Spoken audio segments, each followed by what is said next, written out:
नया नया cartoon video देखने के लिए चैनल को सब्सक्राइब जरूर करें।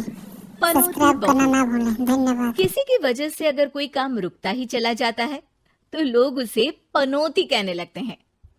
अरे आज हम लोगों की जूस की फैक्ट्री का माल ट्रक में लद कर शहर जा रहा है। डिलीवरी होते ही पेमेंट भी आ जाएगी। लाखों रुपए का माल है।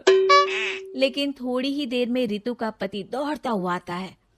पिताजी, पिताजी, वो जूस से भरा ट्रक पलट गया। सारा जूस पास की नाली में बह गया। हे भगवान, तेरी शादी के बाद ये पहली बार ऐसा हुआ है। मैं तो बोल ही रहा था कि इस लड़की की कुंडली बनवा लो। देखा, आए दिन नुकसान। बेचारी रितु पर्दे के पीछे से ससुर की बात सुन रही थी, लेकिन करती भी तो क्या, कहती भी तो क्या। अरे रितु, क्यों उदास होती हो? मुझे भरोसा है तुम ही मेरे घर की लक्ष्मी हो। आई आई आई आई आई आई! अरे मेरे पैर में चोट लग गई है रितु, जरा चल डॉक्टर को दिखाते हैं। रितु सास के साथ डॉक्टर के घर जा ही रही होती है कि उसका पैर फंस जाता है और वो सास पर गिर जाती है। हाय रे, पहले से पैर टूटा था, अब ऊपर से मेरे ऊपर गिर गई। हे भगवान, उठा ले मुझे भगवान। आये, आये, आये, कोई उठाओ तो मुझे। हाँ सासू माँ, लाइए हाथ दीजिए, यहाँ बैठिए, मैं पानी लेकर आती हूँ। अरे अब तो डॉक्टर भी चला गया होगा। अरे इस लड़की के कारण पता नहीं मैं अपने पैरों पर खड़ी भी हो पाऊंगी कि नहीं। माँ, बहुत घबराहट हो रही है। कल मेरी अपनी खुद की फैक्ट्री शुरू होने वाली है। पता नहीं कैसा रहेगा मेरे लिए बिजनेस। अरे क्यों नहीं बेटा, अच्छा होगा। इतनी लगन और मेहनत जो की है तूने, बस तेरी बीवी का मनहूस साया ना पड़े।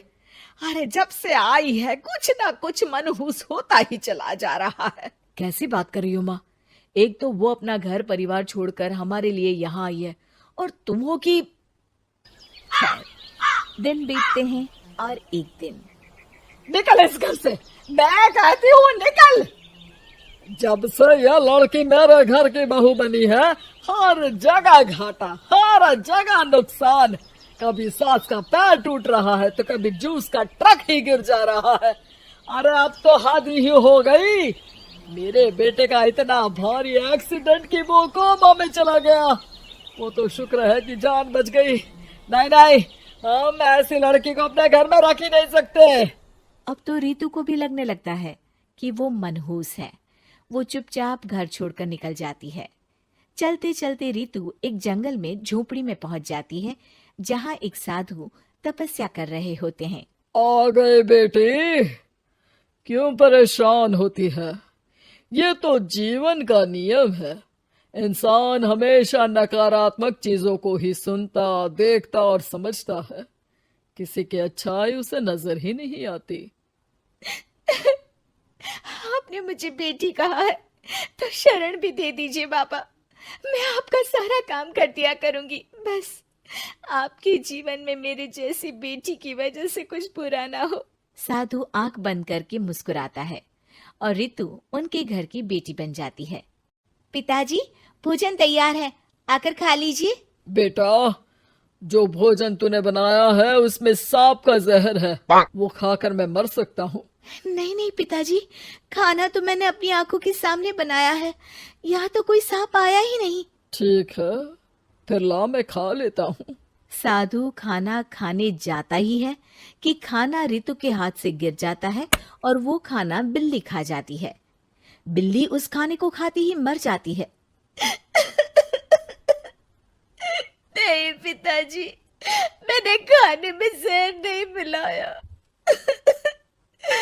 मुझे इस बात का पता नहीं पिताजी।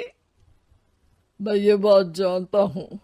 खाने में जहर का मिलना और इस खाने का गिरना, ये तो पहले से ही तय था। इसमें तुमने कुछ नहीं किया है बेटी। रितु समझ नहीं पाती कि क्या हो रहा है। वो रोने लगती है और साधु को अपनी सारी कहानी सुना देती है कि कैसे उसके ससुराल वालों ने उसे पनौती मान लिया था। साधु मुस्कुराकर कहता है, बेटी, क्या चाहती हो तुम?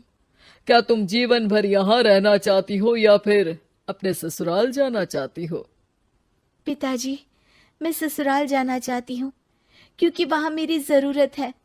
मैं चाहती हूँ कि मेरे ससुराल वाले मुझे पनौती यानी कि मनहूस ना समझे। उन लोगों को पता चले कि मैं उन लोगों का भला ही चाहती हूँ। ठीक है बेटा, ऐसा ही होगा। तो कल मेरे साथ चलना। दोनों अगले दिन रितु के ससुराल जाते हैं, जहाँ साधु के साथ रितु को देखकर सास कहती है, अरे वाह रे करम चली, हम लोगों के घर में तूफान लाकर चैन ना मिला तुझे। जब जादू टोटका करने के लिए ये बाबा बाबा बुलाकर किसी को लेकर आई है। नाना माँ जी, ये तो मेरे धर्म के पिताजी हैं, मुझे ससुराल वापस छोड़ने आए हैं। ये तो बस पिता का धर्म निभा रहे हैं, इन्हें कुछ मत कहिए। वाह जी वाह, 4 महीने बाद आज ही अपने पैरों पर खड़ा हुआ हूँ और ये मनहूस फिर से आ गई। इस बार क्या जान लेके जाएगी? अरे मेरी भी सिर्फ टांग में फ्रैक्चर था, अब ये आ गई है तो पक्का टांग काटनी ही पड़ेगी। हे भगवान, पिछली बार तो जूस का पूरा ट्रक ही पलट गया था, इस बार तो पक्का फैक्ट्री में ताला ही लग जाएगा। रितु के नए साधु पिता सबकी बात गौर से सुन रहे थे। फिर वो बोल पड़ते हैं, मैं आप लोगों को कुछ दिखाना चाहता हूँ। वो साथ में गोला लाए थे। उस गोला में वो सबको कुछ दिखाते हैं। वो दिन दिखाते हैं जब जूस से भरा ट्रक गिरता है। पास के कुछ जानवर उस गिरे जूस को पीते हैं और वहीं मर जाते हैं। देखो, इस जूस में तुम्हारे फैक्ट्री के मैनेजर ने जहर डाला था। अच्छा हुआ वो ट्रक गिरा, वरना पूरा परिवार जीवन भर के लिए जेल में होता। हे भगवान, तब तो न जाने कितने लोगों की मौत हो जाती इस जूस को पीकर। शुक्र है भगवान का, अनहोनी से बचा लिया। फिर वो दिन देखते हैं जब पति का एक्सीडेंट हुआ था, लेकिन रितु के करवा चौथ के व्रत के कारण वो बच जाता है, वरना तो मृत्यु निश्चित थी। सभी रितु की तरफ देखते हैं। बाबा, मैं तो मनहूस नहीं हूँ। शुक्रिया बाबा, मेरे मन में जीवन भर का बोझ रहता कि मैं इन लोगों के दुख का कारण तो नहीं। नहीं नहीं बेटा, मनहूस तो ईश्वर किसी को नहीं बनाता। हर चीज का एक वक्त होता है और जो होना है वो तो होता ही है। मुझे माफ कर दे बहू, तू तो इस घर की लक्ष्मी है, रक्षक भी है। हम लोगों को माफ कर दे बेटा। रितु को ससुराल में छोड़ बाबा वापस चले जाते हैं। वीडियो अच्छा लगे तो लाइक सब्सक्राइब जरूर करें। धन्यवाद, थैंक यू।